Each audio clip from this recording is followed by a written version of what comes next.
Football is supposed to be beautiful, creative, magical, but sometimes it's too magical. So much so that the rulebook steps in and says, yeah, no, that's illegal now.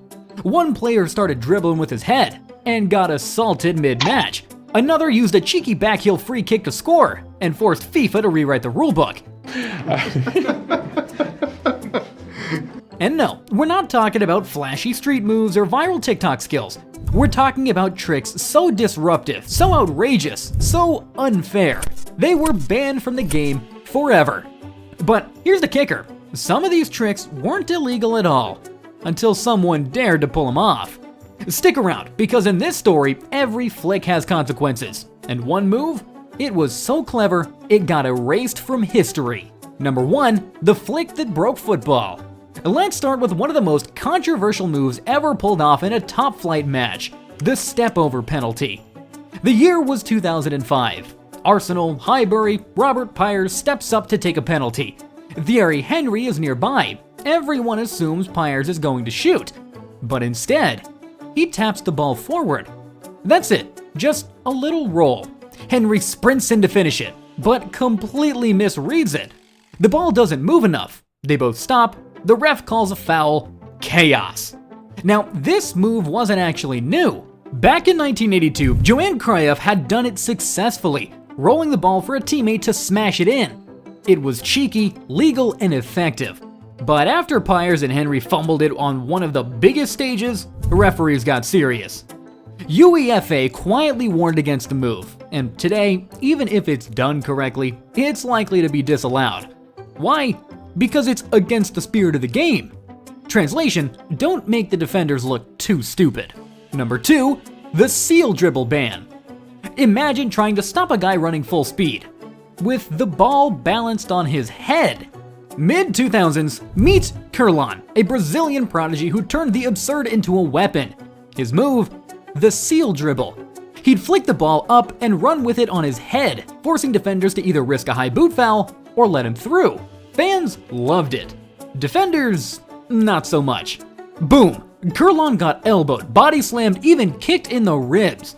The move was practically impossible to stop without breaking someone's nose, so referees began calling fouls against Kurlan, claiming it was unsporting behavior. Eventually, leagues just started calling it a dangerous play, which, let's be honest, was code for, this is too annoying to deal with. So Kurlan got fouled out of games, his career lost momentum, and the seal dribble became more myth than move. Number 3, the donkey kick. Too clever to survive. It happened back in 1970, Coventry City. Free kick. 2 players lined up behind the ball. The wall stood ready. Nothing unusual, until it was. Wait, what just happened? One Coventry player leaned forward and kicked the ball backwards with his heel, like a donkey kick. The ball rolled gently, and his teammate hammered it into the net. The crowd went silent. The ref didn't know what to do. Was that even legal? It was, and it continued. But the joy didn't last for long. The IFAB changed the laws soon after, banning any backyard backheel passes on set pieces. The donkey kick wasn't illegal when it happened, but it was too smart, too cheeky, and too disruptive. And unfortunately, that wasn't enough to kill it. Number 4, throw-ins gone rogue. Now, throw-ins might sound boring, but trust football to make even that controversial. Back in the early 2000s, Rory Delap of Stoke City turned throw-ins into corner kicks. With his freakishly long arms and perfect technique, he could launch a ball into the box from 40 yards out. Bro, is this football or parkour? But things got truly wild in the lower leagues. Some players began doing flip throw-ins, literally flipping in the air like a gymnast to gain momentum. It worked, and then it got banned. Why? Because it was considered excessive force. Apparently, flipping like a Cirque du Soleil acrobat was too much for English football. Today, FIFA still allows flip throw-ins technically, but referees are told to watch them closely, which means try it, and there's a 90% chance you'll get flagged just for being extra. Number 5, the back pass loophole. Now, this one wasn't flashy, it was technical genius. And it changed football forever. Before 1992, goalkeepers could pick up back passes from their teammates. Yes, you could pass the ball to your keeper and he could just grab it and waste time. In the 1990 World Cup, this got ridiculous. Some teams used it to run out entire halves. Fans were bored, FIFA was embarrassed, so they acted. The back pass rule was introduced. No more picking up the ball from a teammate's pass with your hands. Suddenly, goalkeepers had to learn how to play with their feet, and that one rule transformed football. It led to the rise of the modern sweeper keeper. Think newer Allison Ederson. So yeah, the rule was meant to kill time wasting. Instead, it gave birth to a new era of keepers. Number 6, stepovers too spicy? We all love a good stepover. Ronaldo made them famous, Neymar made them stylish, but did you know they were almost banned? During the early 2000s in youth leagues across Europe, officials started clamping down on excessive skill moves. That's not a joke. Kids were being told to tone down the flair because it was considered disrespectful. In one infamous Dutch youth match, a 14-year-old was giving a warning for doing 4 consecutive stepovers before passing the ball. The referee called it taunting. Thankfully, the idea never made it over to the professional level, but the fact that it even came up shows just how uncomfortable football can get when players express themselves a little too much. It's like the beautiful game comes with a, but not that beautiful, fine print.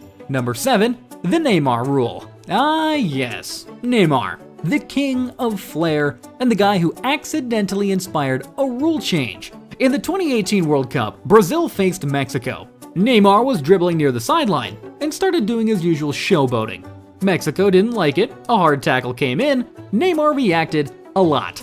Oof, too smooth, too clean, too perfect, but the scoreline 4-0. The whole thing caused an international meme storm. But beneath the laughter, FIFA made a note: excessive showboating equals risk of retaliation equals bad for the game.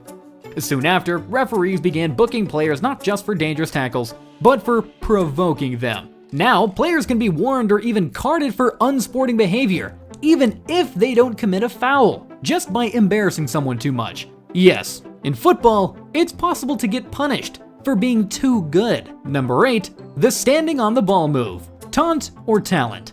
In the 90s, JJ Okocha used to stop the ball dead, put one foot on it, and wait. Like, seriously man, just dribble or pass. What is this, a dance-off? But it worked. He froze defenders, dared them to come closer. Cristiano Ronaldo did it too, and guess what? Referees started calling it unsporting behavior, because football hates disrespect, and nothing screams disrespect like literally standing still and saying, "Come at me, bro." Eventually, coaches told their players to quit it, not because it broke rules, but because it broke egos. Number 9, Emiliano Martinez's mind games. Too cold for FIFA. World Cup 2022, quarterfinals, penalty shootout, and here comes Emi Martinez. Calm, smirking, and dangerously annoying. He tosses the ball away, talks to the taker. "You gonna miss, hermano?" OMG, did he just play mind games on the world stage? And it worked. He got into players' heads so hard that they literally missed. Martinez had already pulled the same tricks during Copa America 2021. Tonight, Jerry Mina. And by the time Argentina won the World Cup, FIFA had seen enough. In 2023, they updated the rules. No trash talk, no ball delays, no approaching the kicker, no distractions. Really? Just for being too clutch under pressure? Apparently, FIFA decided Martinez wasn't just a goalkeeper. He was a mental magician. And that kind of sorcery, banned. Number 10, the shadow game is over. Here is a wild one. In the past, players could stand in front of the goalkeeper during a penalty and pretend to take it. Basically, it was a mind game. You'd step up, the keeper flinches, and then you shoot. It wasn't illegal, just dirty. Until it became illegal. In 2010, FIFA updated the rules to ban feinting during the run-up to take a penalty kick after the completion of the run. In simple terms, you can't fake the shot once your run-up is done. Why? Because penalties are already hard enough. Adding deception just made it unfair. Now, you'll still see stutter steps and slow jogs, but the line has been drawn. Mind games? Okay. Outright trickery? That's a yellow card. Now, here's the crazy part. Most of these tricks weren't illegal when they happened. They just broke the game in ways people weren't ready for. The seal dribble didn't cheat, it forced defenders into rage mode. The donkey kick didn't lie, it told the truth too creatively. Football isn't just about what's allowed, it's about what the game can handle. And when a trick crosses that invisible line from genius to nah, that's too much, football steps in and slams the brakes. So next time you see a wild trick on your screen, ask yourself, is this innovation or the next ban waiting to happen. And if you want more stories where football meets chaos, genius, and a little bit of madness, make sure to like, subscribe, and turn on notifications. Because trust us, this is just the beginning.